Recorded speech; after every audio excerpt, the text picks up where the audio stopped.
Guys, hello and welcome to the Liberian TV network. We are right here at the Ministry of Information, Culture and Tourism. Thank you very much. First, I see First, new faces here. They are not ordinary new faces. They are veterans in this business of journalism. See my young brother, Jutuno Collins, a long history, Truth FM, Brand FM. Very experienced young men. I'm glad to see you join the rest of your colleagues here for our regular press briefing. The house is a full house. The dean of the president's cabinet had to walk in because of the importance. But earlier we formally invited Mr. Augustus Ngwanu, who is the managing director of the Liberian Electricity Regulatory Commission. He's here with Nunu S. Johnson, who is the tariff economist at the same institution. But also importantly here is Mr. Kora Konua, Deputy Minister for Codification from the Ministry of Justice. And finally, Ansu, don't tell me I'm going to forget it again. Ansu V.S. Dollar. Yeah, that middle name I'm working for. It's from our disaster management agency. So you see, we have a full house. And once you have a full house, the indication is you have a lot of news. The foreign minister has given the first one. So I will try to run over a few things quickly before I call on the distinguished people to speak to us. You see, the primary reason why we have government is to be able to cater to the needs of the people of the country. We go into nearly 1 year of our stewardship as a government. Perhaps we thought the road would have been quite smooth, believing that the people we were taking over from, they'd been able to do a lot. But then we realized that it was almost that we're starting over. Take for example, you want to keep investing in roads. You would think you've made enough progress in the capital. And so the goal will be to get out and expand road infrastructure in the rest of the country. But all of you live here, you walk to different parts of the city. Almost everywhere the roads are non-existent. So as you're thinking about expanding the services, you also got to do the remedial for what you get here. And that kind of situation makes governance a little bit challenging. But the good news is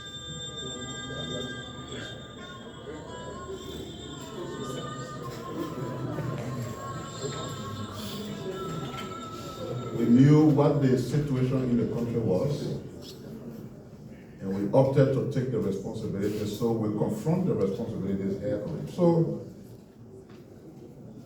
from the road sector, I just wanted to say some of the things that we rolled out as we are approaching the dry season, some of the progress that has been made across the country that probably people don't know about, including even those of us who are journalists. This is the center point for information dissemination. A lot of you are here from your different entities. So the things we see here go far and wide. Beyond where we are in this Monrovia, a lot is taking place across the country. We know that before President Sterling to leave power in 2017, something that sparked a lot of debate took place in Banda with a groundbreaking ceremony for the pavement of the Lofa Road. One would have thought that in 6 years, that road would have been completed or gone a long way. It didn't. But something is happening. The first stretch of that road, which runs from Banda to Saraye, has seen great progress. we can estimate that what has been done on that road between Banga and Salaye so far is 91% of what is required in total. The whole stretch there is around 81 kilometers.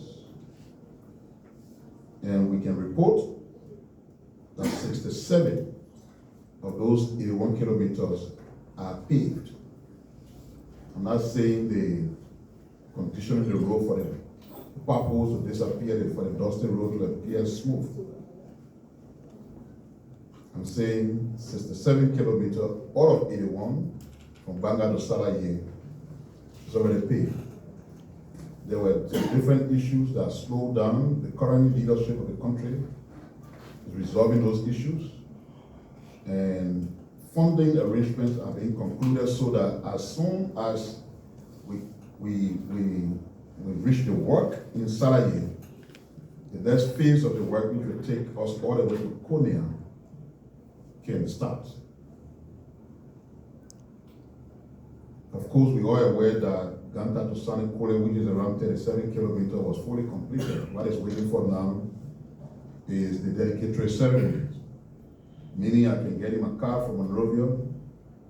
I will not see Dusty Road. I will drive all the way until I reach to Sani Kole. Beyond Sani Kole is a road between Sani Kole and Yekepa.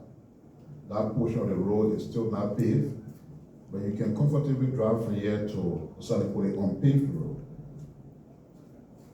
Ganta to Seklepie is a total of 39 kilometers. The work on that road is 53% complete, and active work will resume on that corridor in this coming dry season.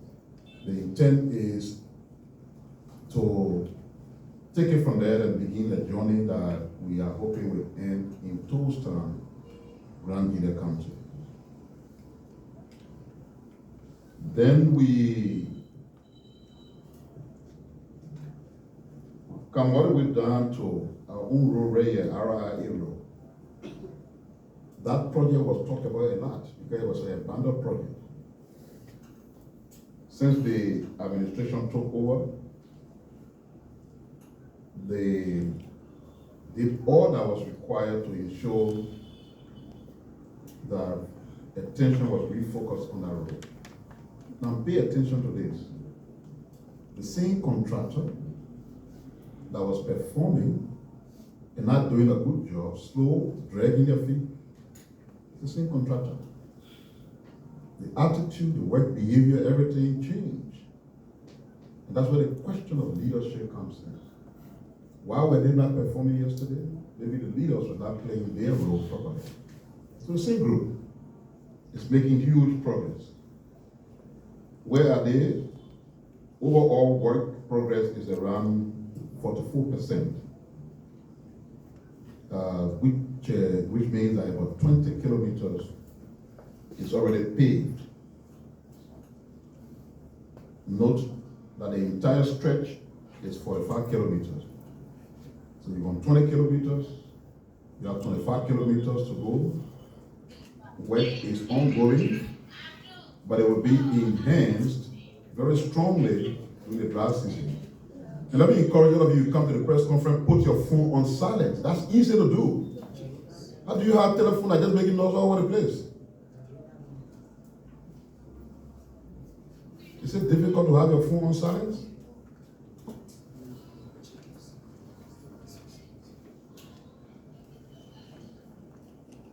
One of the things that I've also been done, which I will talk about, is that we've had discussions with the African Development Bank, and a decision has been reached where they will finance the road from the Canal to Sexton Junction. That is in Grand Bassa County. And the African Development Bank will provide the funding 100%. Freeport to Simport Bridge, which is 6.5 kilometers. The rehabilitation process on that road will start this dry season. But also, from Johnson Street to Freeport, to be undertaken by the Japanese, is expected to take place until their intervention starts. That stretch of the road will also be rehabilitated as we work along the Freeport to St. Paul Bridge corridor.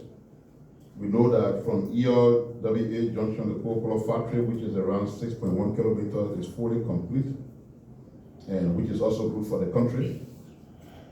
So a lot is happening. Up to Fishtown, physical progress on that road is around 85.1% completed, and that is around 20 kilometers paved already with the Banner Coast. Again, intervention from the African Development Bank. So just to give you a picture of some of the things that are happening outside of Monrovia. But like I said, when we talk about Monrovia looks and nothing has happened. So let me tell you what is going to be happening in the dry season that we're already into.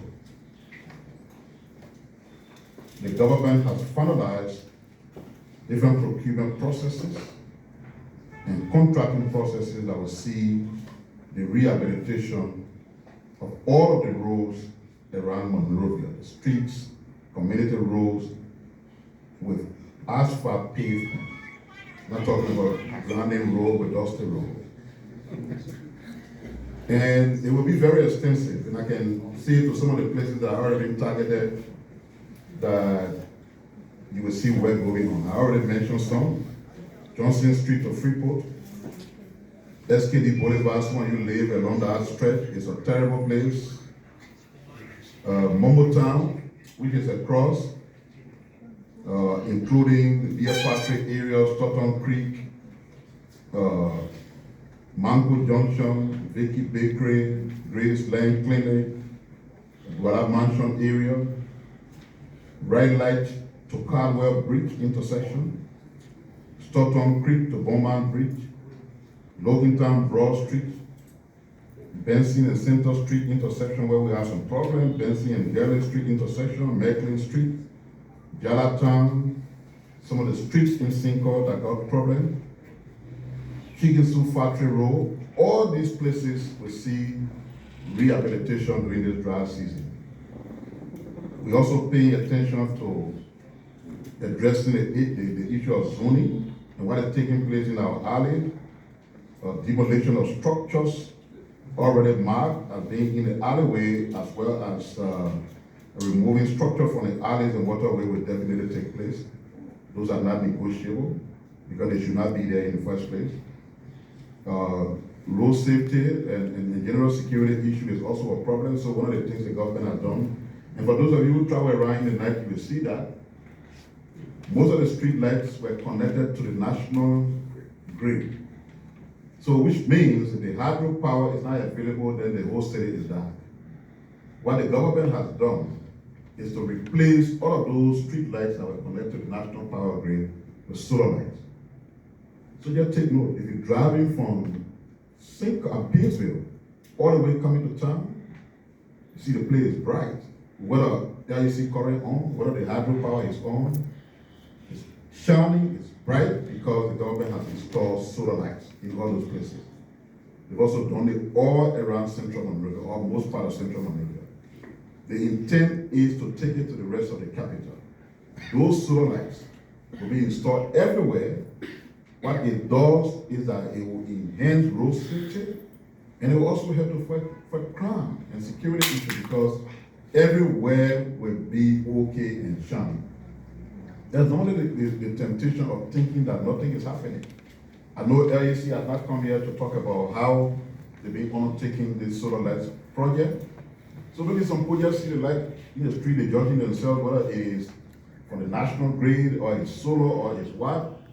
If you're in that category of thinking what has been going on, these are solar lights been installed by the government because we know it will be more effective. You don't need to worry about whether the generators, if you're using an HFO machine, whether the generator on, or whether the hydro is functioning at full capacity, or whatever it is. The solar lights, the lights are on, they say it's bright, and all is well.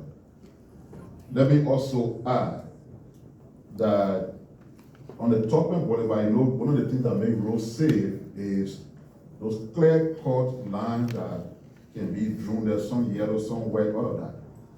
If you're driving, you notice that most of those have basically disappeared. As we approach the dry season, the markings of all those roads will take place, including the new ones that we are about to rehabilitate. And then the big one, which we all know about already, is the construction of the overpass bridges that we talk about at the ministerial complex and the SKD Boulevard Junction. We've been doing demolition of people who are in the way. They've been paid. The first phase took place. The second phase is coming on because the work will start February. And that is the solution. Those are referred to as interchanges. It is not something on the other side of the road for somebody to pass over and cross the road. It's something that will be used by vehicles. That's why they call it overhead bridges. They will decongest those areas of the traffic situation. And all of this is to say, you have chosen a government that is fully aware of the challenges we face with as a country. We want to govern, we don't want to be on politics, but we always remind them that as we're driving towards leadership, we say we wanted to rescue. You don't rescue and things remain the same or get worse than what you know. So whenever we sit in, wherever we are, and we think about the fact that we committed ourselves to rescuing the country, it's a motivation to work towards that goal. Exactly the reason why the other day we launched the performance management contract system. So that if a supplier is coming to the Ministry of Information every day to work, it's not working on a knee-jerk and ad hoc basis. Somebody come to the hey, you do it. The other one comes to you, do it. You got to say, consistent with your mandate and the arrest agenda, what you will do, what fundings are needed to do it. Then you enter into a contract with the president, and your performance will be measured by the very contract you signed and what you said you would do. You see, so these are all strategies meant to push people who've been given the opportunity to serve to help the government achieve its overall objective. The government is grateful to the team at the Ministry of Finance and Development Planning and some of the consultants who have worked with them over the last few months to get at the point of finalizing our National Development Plan, which is the arrest agenda for inclusive development. So the ministry is today beginning the validation of the National Development Plan, and it's taking place at the ministerial complex. Various stakeholders of the country are gathered there at the ministerial complex to take a look at what has been produced so far. The stakeholders will review the draft National Development Agenda and make additional inputs. The validation process, which is ongoing now, will continue tomorrow. Most of the deputy ministers for administration and some very strong technical people are there representing the different ministries and agencies, but the entire thing has been presided over by the Minister of Finance, the Development Planning. The validation process will also be taken out of Monrovia to do what they call the development of the county development agenda. So it comes simultaneously with the national development plans that will be taking place in all of the counties between November 11th to the 16th. And the participants at that county level will be drawn from the legislature, from county leadership, from county council, from ministries, agencies, commissions, development partners, persons with disabilities, civil society organizations, women and youth groups, etc. After those validation exercises, the various inputs will be consolidated into the final National Development Plan, which is expected to be launched by the President at the end of November. The government is upbeat about this process. We remain committed to delivering prosperity to the Liberian people over the next few years, and the National Development Plan will certainly be our guide towards achieving that goal. We thank all the stakeholders for remaining engaged with the process. When the President constituted the office for the establishment of war crime court, there were a barrage of criticisms. We took note of those criticisms. We have a president who listens, so he paid attention to resolve what was already established and said they were going to do a new process with a specialized committee to do their vetting, and they've chosen who they're supposed to choose. The Justice Minister does her work. The Deputy Minister will talk about that. But what I wanted to talk about is the fact that from the very genesis, the work that went into it and the subsequent appointment has been acknowledged by one of our critical partners, the government of the United States, through their embassy that has issued a commendation to the government on completing the selection process of the executive director, and they've committed that they will work with that office in ensuring that justice is dispensed against the backdrop of what took place in our country many years ago. The Liberia through the Maritime Authority is playing host this week to their West African counterparts who are members of the Board of Governors of the Regional Maritime University, which is based in Accra. The Regional Maritime University is owned by 5 member countries, including Liberia, Sierra Leone, Gambia, Guinea, and Cameroon. Together, the 5 countries form the Board of Governors of the university. The board is meeting in Monrovia this week, and which is from today, Tuesday, November 5th, through Friday, November the 8th. The board will deliberate on pertinent issues, including the development of institutional policies and strategies to enhance the operation of the Regional Maritime University. Liberia is represented by the Maritime Authority, and we are proud as a country to play host to such a major meeting. The government welcomes them, and we wish all of the officials attending the meeting well as they deliberate and engage each other. We're talking about electricity. The government has chosen that there will be some leadership changes at the LEC. The leadership structure there has been contracted. The government wants to change that to go back to a normal leadership structure. So the current leadership headed by the CEO, who has a contract agreement, has been written by the government through the office of the chair of the board, that as of the end of November, which will mark the end of the existing contract, the government will open the process of choosing the new management team at the LEC. It will be done through a competitive vetting process. It will not be just one of the regular presidential appointments.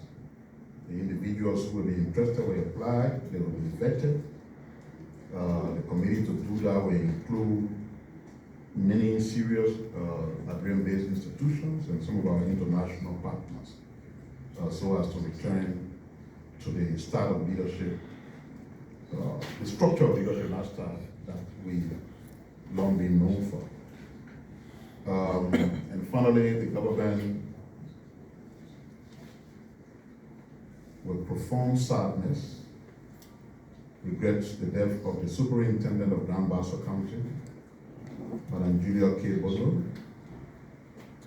who died yesterday at the government hospital in the port city of Ikena. As a dedicated public servant, Superintendent Bondo was a former member of the Wibby Auxiliary Corps of the Armed Forces of Liberia before the Civil War, and she was appointed as a junior aide-de-camp to former President Ellen Johnson Sirleaf and promoted to the rank of Brigadier General. After 5 years of service at the presidency, former President Sirleaf nominated the then General Bondo as acting city mayor for the city of Ikena in August of 2012. This position was diligently served up to 2017, up to the 2017 general and presidential elections, when she resigned to contest for a legislative seat to serve the people of Grand Bassa, which did not succeed. While as acting city mayor and an ardent humanitarian, she was passionate about the well-being of orphans and privately oversaw the Catherine Memorial Orphanage in Mid Creek Township, Grand Bassa County, that housed 30 orphans. With the advent of the Waka administration, she was appointed superintendent for Grand Basso County. May her soul rest in peace. Having said that, we call on the Deputy Minister for Codification from the Ministry of Justice, who will now address the press.